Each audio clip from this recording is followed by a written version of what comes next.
جناب انس حقانی صاحب ته او نورو حجاجو ته چې د حج مقدسه فریضه ادا کړې مبارکي وایو. په دویم قدم کې ورونو دغه ډول مجالس که موږ تاسې ښه ځیر ورته متوجه سو عجیبه ډېر درسونه او عبرتونه ځینې اخیستلی سو او د خپل مستقبل دپاره ډېر ښه فکر کولی سو. دا هغه کابل ده چې دلته کفار واکمن او په همدغه انس حقانی باندې د مرګ فیصله شوې وه، د اعدام فیصله شوې وه.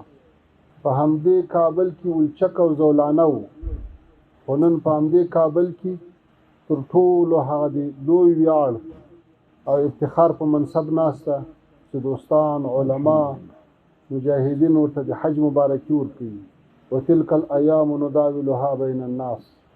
دا د زندګۍ ټول پړاوونه همداسې دي چې موږ تاسې باید بې حوصلې نوسو، مایوسه نوسو او د خپل مستقبل دپاره چې په جلخانو پات کړیو کې عزم او حوصله له لاسه نه ورکوله، په داسې حال کې خو باید له هغه نه لږ چنده زیاته مبارزه وکړو او لا زیات کار وکړو. دومه خبره ورونو دا ده چې دلته د اشغال په کلونو کې د نفاق تخمونه کرل کېدل، دلته د بدبختۍ پیغامونه ورکول کېدل. نن موږ تاسې دغه منور مجلس د هېواد له هرې برخې نه، له هر قوم نه، له هر سمت نه، له هر ولایت نه، له هر مسلک نه ځوانان او مشران پکې ګډون لري. دا څومره د خوشحالۍ خبره ده. دغه خوشحالي، دغه افتخارات، دغه درنښت دا د ډېرو لویو قربانیو په نتیجه کې لاسته راغلی. په دې باندې ډېرې سرښندنې شوي دي. بل درس موږ ته دا راکوي چې څنګه کولی شو چې الله تعالی داسې یو فرصت راوستی، نعمتونه یې را کړي، صحت یې را کړی، تعلیم یې را کړی، فرصت یې را کړی، نظام یې را کړی، څنګه د دې مظلوم او بیچاره ولس او د دې اسلام د مقدس دین خدمت وکړو.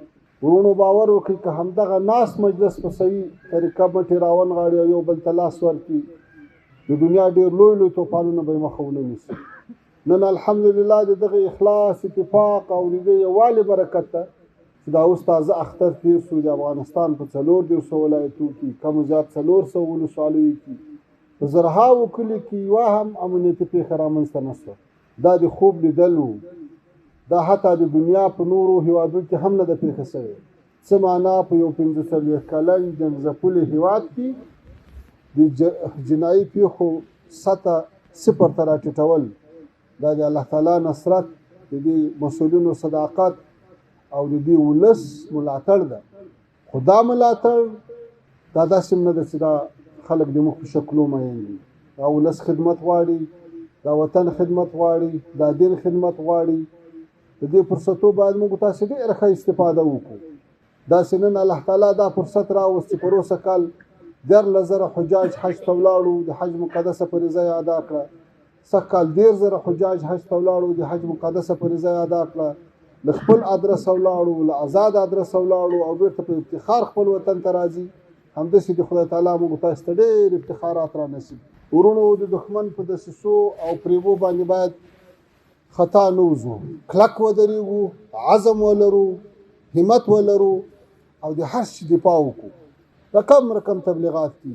د مثال په ډول یو له تبلیغاتو نه د اقتصاد په برخه کې تبلیغات چې اقتصاد ډېر زیات ضعیف دی. ورونو اقتصاد کې به خود کته او پورته راغلی، یو انقلاب راغلی، یو تحول راغلی. په دې تحول کې هر شي تغییر کړی دی. پرون اقتصاد د جنګ اقتصاد و، د چاپو اقتصاد و، اربکیانو ته تنخواهې ورکول کېدلې، په زرهاو په سلهاو تابوتونه جوړېدل، د جنګ اکمالات کېدل، د جنګ زخمیان تداوي کېدل. دا خپل یو اقتصاد و. سیمټي دیوالونه جوړېدل، خښتې جوړېدلې، نظامي وسایط ترمیمېدل، جوړېدل. دا خپل یو اقتصاد و. د جنګ دپاره تیل مصرفېدل، د جنګ دپاره نور اسباب مصرفېدل، مهمات مصرفېدل. دا خپل یو اقتصاد و. ولې هغه اقتصاد هغه د وطن په ضد، د اسلام په ضد او د موږ تاسو د مستقبل په ضد باندې و. نن بیا اقتصاد تغییر کړی دی. د مثال په ډول پرون 40 لکه معتادینو ته نشهیي مواد رسول یو اقتصاد و.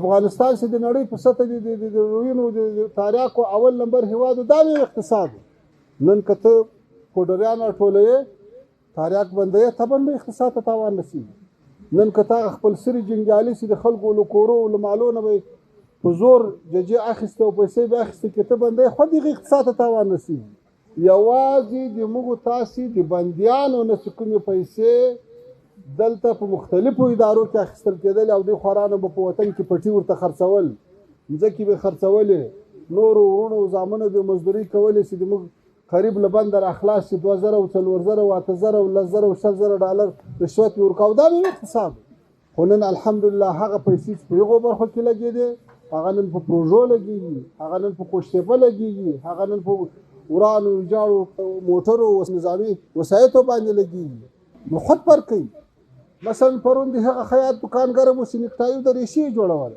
نن بیا د خیاط دکانګر د ساده کالي جوړي دا یو فرق دی انقلاب وایم دغه تاسو باوریدلی په دا ورستوي کې چې د نړۍ په سطح باندې انفلیشن په برخه کې افغانستان تر ډیرو پرمختللو هیوادونو مخ ته راغی حتی افغانستان منفي لوري ته حرکت کړی د نرخونو په کنټرول کې په داسې حال کې چې د نړۍ ډیر پرمختللي هیوادونو ډیر زیات شاته تللي دي تاسو پیسې ثبات پیدا کړی داسې الحمدلله سرحدات هم خلاص دي داسې هر څوک تجارت کولای شي داسې قحطي نشته سره له دومره فشارونو سره له دومره بندیزونو د خپل ولوی لاس راوړنه ده اوس په دغه اقتصاد په خپلو پښو درېږي دا په خپلو بنیادونو تلویږي دا به سوکه وده کوي لویه خبره دا ده چې فساد له منځه ولاړ شي لویه خبره دا ده چې ژمنتیا موجوده وي لویه خبره دا ده چې د مستقبل لپاره پلانونه موجود وي او الحمدلله دا ټول شته نورونو دا مجلس چون کې یو خوشحالي په مناسبت دایر شوی ده زه نه غواړم چې تاسو ډېر وخت واخلم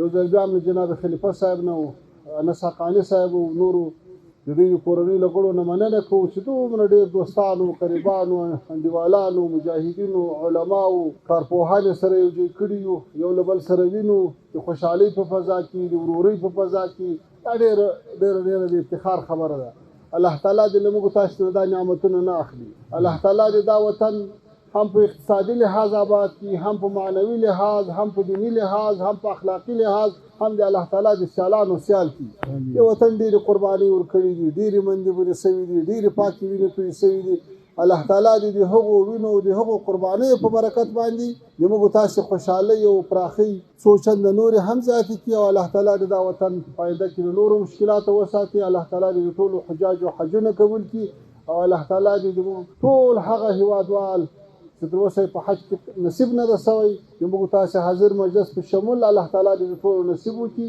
واخر دعوانا ان الحمد لله رب العالمین